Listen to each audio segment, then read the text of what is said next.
Hi, this is Teacher Gracie, and once again, I welcome you to the second episode of Mother's Wisdom Circle. Here is a special interview with the Mageda Supermom as our special treat this Mother's Day. The mom I interviewed for our Mother's Wisdom Circle series is someone I truly admire, not just for her beauty, but for the wisdom she brings into nurturing and growing her family.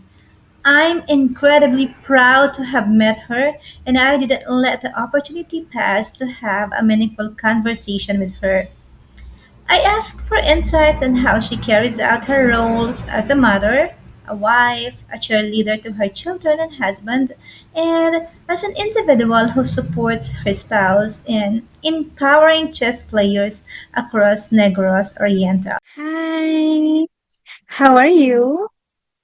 Thank you for accepting my invitation in highlighting Women's Month this March. And in this meeting, I would like to highlight your incredible journey of motherhood. So I created this meeting to connect ang mga nanay and form a mother's wisdom circle.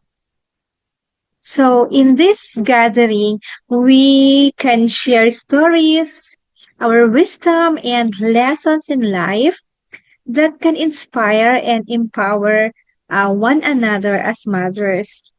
Your experiences for us are valuable, and sharing them, we hope to learn, grow, and support each other.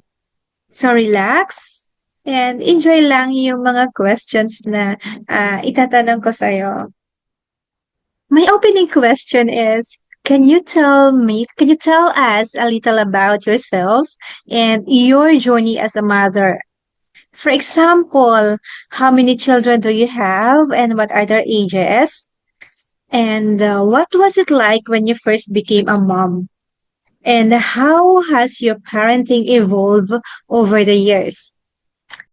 So, hi again for the entire presentation. Please allow me to read Ma'am Hazel's response to all of my questions. Now, I am a government employee and a mother of two children, now aged 23 and 22.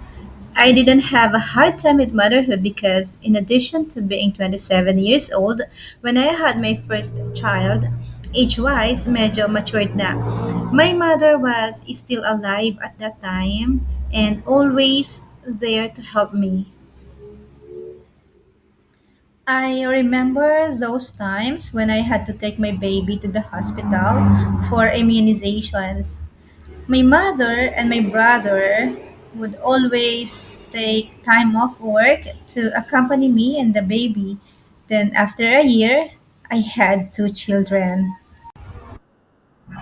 At that point, my mother would often make surprise visits to our house during working hours just to check how the yayas were taking care of the babies. And with God's grace, wala namang problema sa mga yaya. My children's yayas are from our hometown whom we really know. These pictures were taken during the kids' immunization schedules where my parents or my mamas and brother or my mamas and sister or Martin and my mother brought the kids to the pediatrician. What has been the most rewarding or challenging part of raising them at different stages of their lives? What do you encounter? How do you manage them? Things like that. For me, the most rewarding part of raising children is seeing them do well in the school and hearing positive comments from their teachers and the parents of their friends.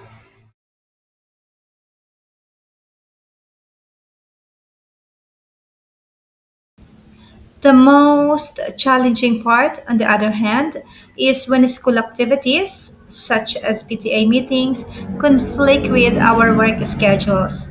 In those cases, my husband and I would take turns filing a leave of absence from our respective jobs. Do you follow a specific meal plan or routine at home? Like, how do you encourage your children to eat healthy foods, especially if they are picky eaters? Do you have any tips or practices you've found effective in preparing nutritious meals on a busy day?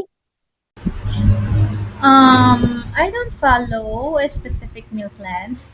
We're just blessed to have children who aren't picky eaters. They eat anything and enjoy vegetables and fruits as well. As to home routines, I often post a schedule at our ref for them to see and follow. Like what um, time should they watch TV, do their assignments, evening baths, and so on. And my husband and I always make it a point that we all eat dinner together as a family. What do you do at home to support your children's academic learning? Say, for example, activities or routine. What are the activities and extracurricular activities do you provide or allow your kids to do at home or participate in school? When my children were younger, I used to check their bags, notebooks, and test papers. Whenever I saw high scores, I praised them and showed my genuine admirations. But if I found anything untidy, like trash in the bags, I would scold them. If my children need something like a book, or they have to go to the library or to their classmates' house for group studies, I drive to the place or buy that book. How do the extracurricular activities help in developing their talents or social skills? My children's extracurricular activities help them develop self confidence and make more friends. Since they excelled in their sport, the chess, it opened several opportunities for them, including college scholarships to prestigious universities in the country. This also motivated them to study harder to maintain what they had, as they couldn't be varsity players if their grades were low.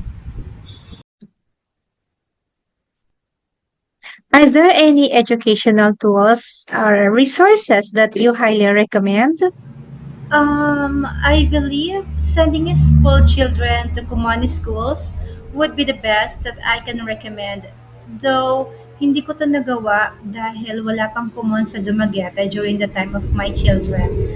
Rather than buying them gadgets or exposing them so much with internet. Because in common, children interact a human teacher, while with internet, it would be dangerous if there are no proper guidance. My husband is a wide reader. Every time he encounters something helpful to children in the materials he reads, he cut it, and I let the kids read that. That's why we have so much kalat at our home. Do you have any tips that you can share with us moms on how you balance your children's schedule between academics, hobbies, and rest time?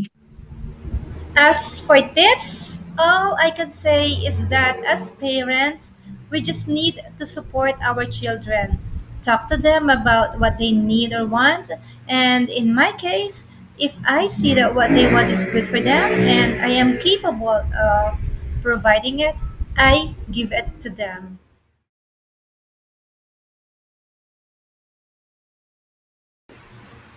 When it comes to balancing their schedules, I ensure they genuinely enjoy what they're doing.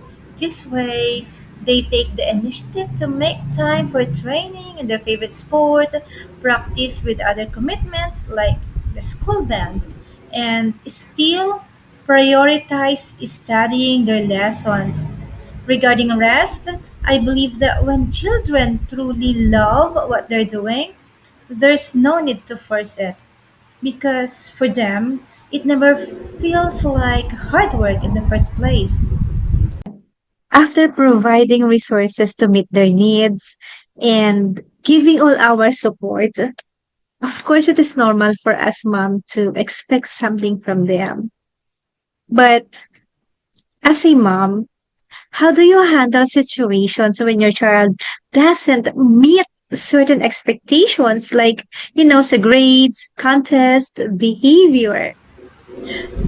As a daughter who experienced having parents with high expectations, I tried not to impose my own expectations too much on my children.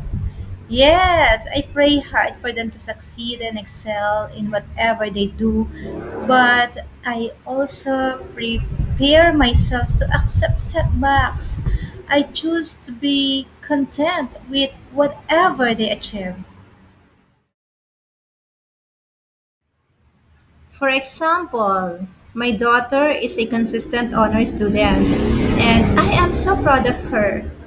My son may not be an honor student, but he has good grades, and I am just as happy and proud of him.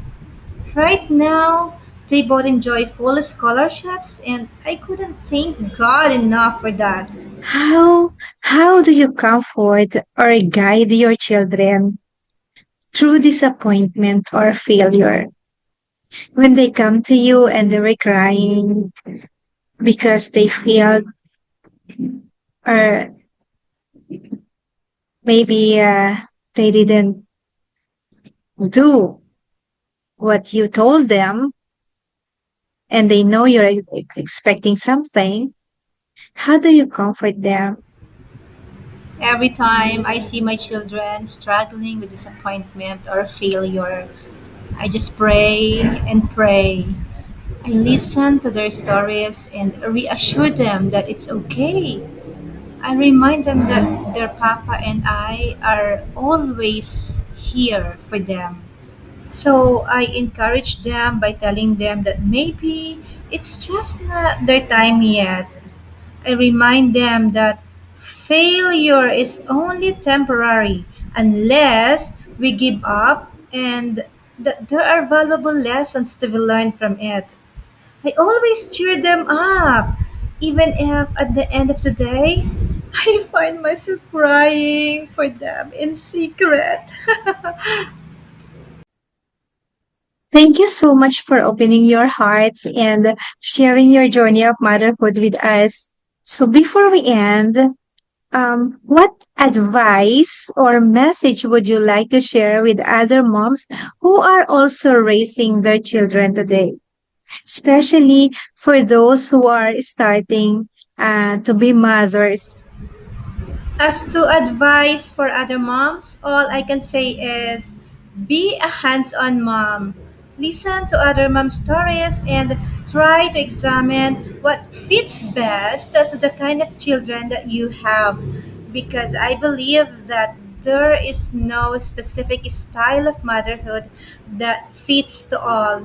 Parang customized talaga. Hello, Mamshis. Well, as we close our presentation today, let us remember that every mother carries a universe within her, a universe of love, courage, and resilience. To all the mothers who are quietly fighting battles, who continue to rise despite the weight of the world on their shoulders, we see you. We honor you. Your strength is not just in your victories, but in every moment you choose to keep going. Today, let this circle be a reminder that you are never alone. Together, we are stronger. Together, we rise. May you always find the courage to be gentle with yourself and the strength to keep your light shining even in the darkest of times. To all mothers, you are loved, you are valued, and you are celebrated today and always. Happy Mother's Day to all!